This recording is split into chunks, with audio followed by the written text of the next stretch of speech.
Hi, welcome back to Mike's Diabetes World. We made another day, but the fight does not stop. And,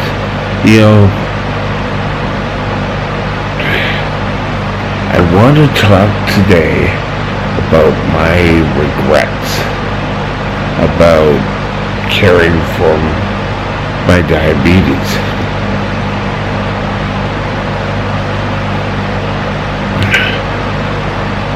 So I thought we'd go over it, and again, any information you take from this, go speak to your doctor or your health professional.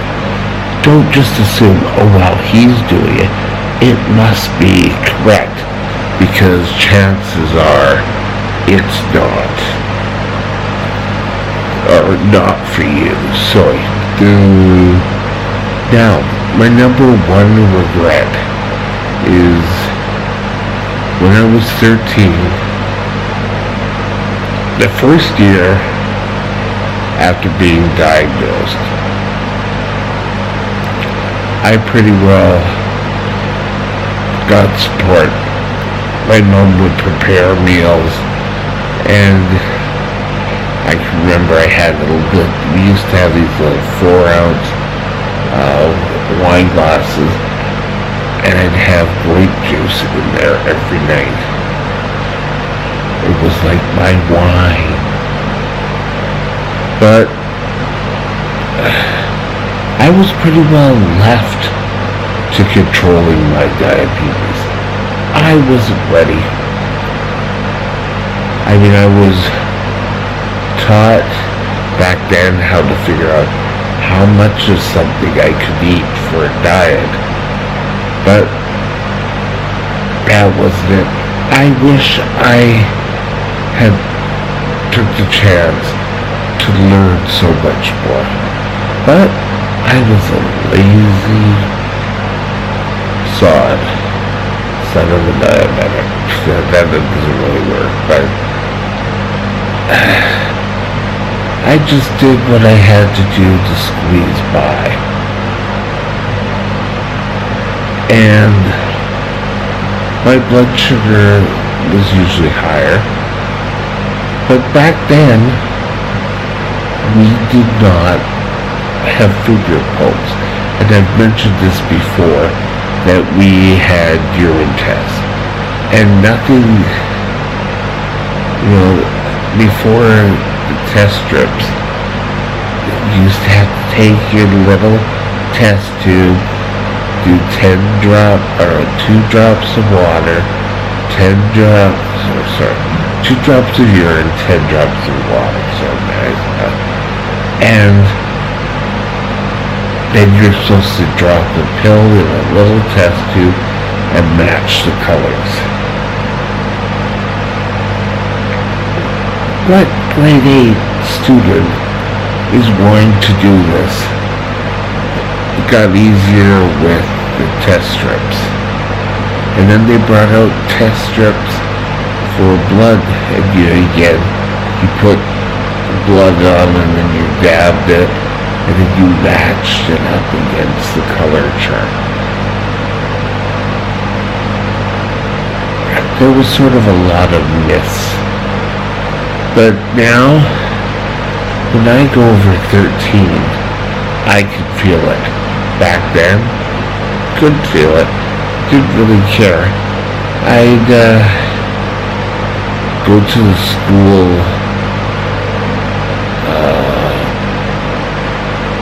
store, and I'd buy a candy bar. And I'd have that. Plus, I'd have lunch. So, I wish that I really took care of myself. The early years were hard. Now, along the same lines, and I've mentioned this before, that I got tests, or urine tests, we'd have to keep You have to write down everything. Oh, you had a reaction at this time? This is what you did. Oh, at this time I was breathing fine. You know, it's a whole bunch of garbage. But now, things are so much easier. A lot of devices. Oh, where is it?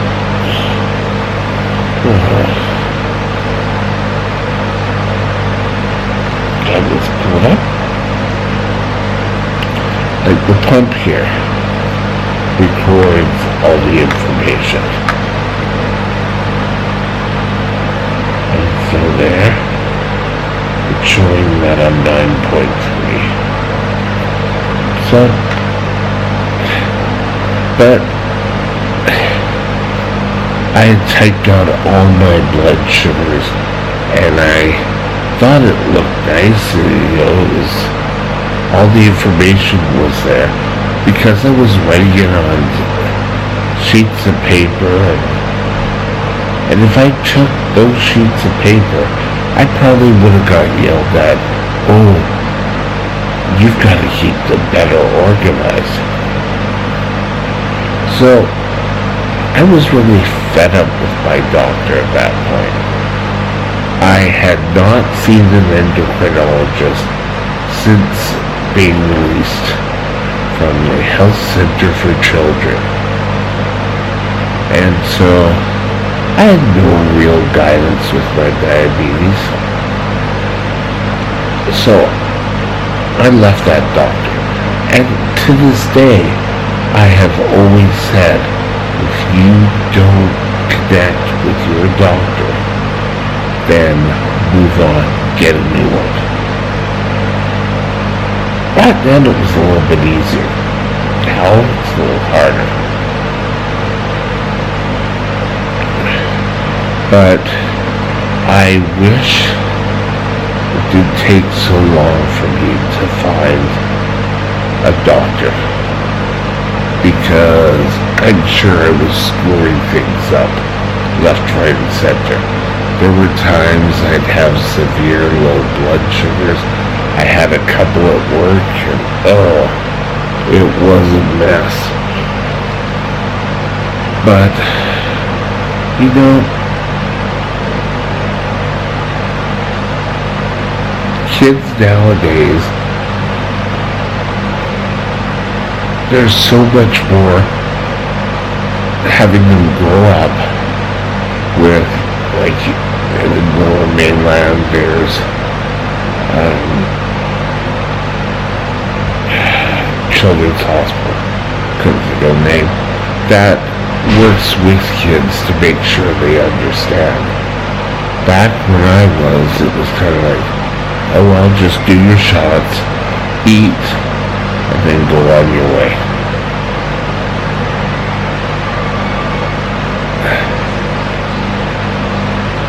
I wish I had followed up with a lot of the specialties, but I didn't have a doctor. I never went to the doctor. I never had an endocrinologist till, I don't know, 80-something, 82, 83, when I got out of high school. I had got an endocrinologist, and he was one of the premier. He had been doing it for years. I got him sort of at the end of his time as an endo. And then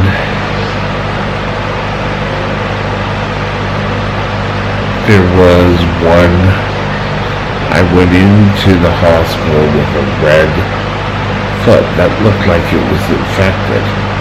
We found out later it wasn't that, it was Charcot's foot, which is quite painful, but it's not infected. It looks like it's infected, but it's not infected. And I got on to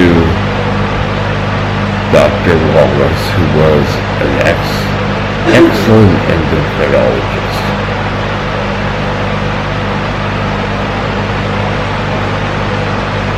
And she got me on the road to taking care of myself.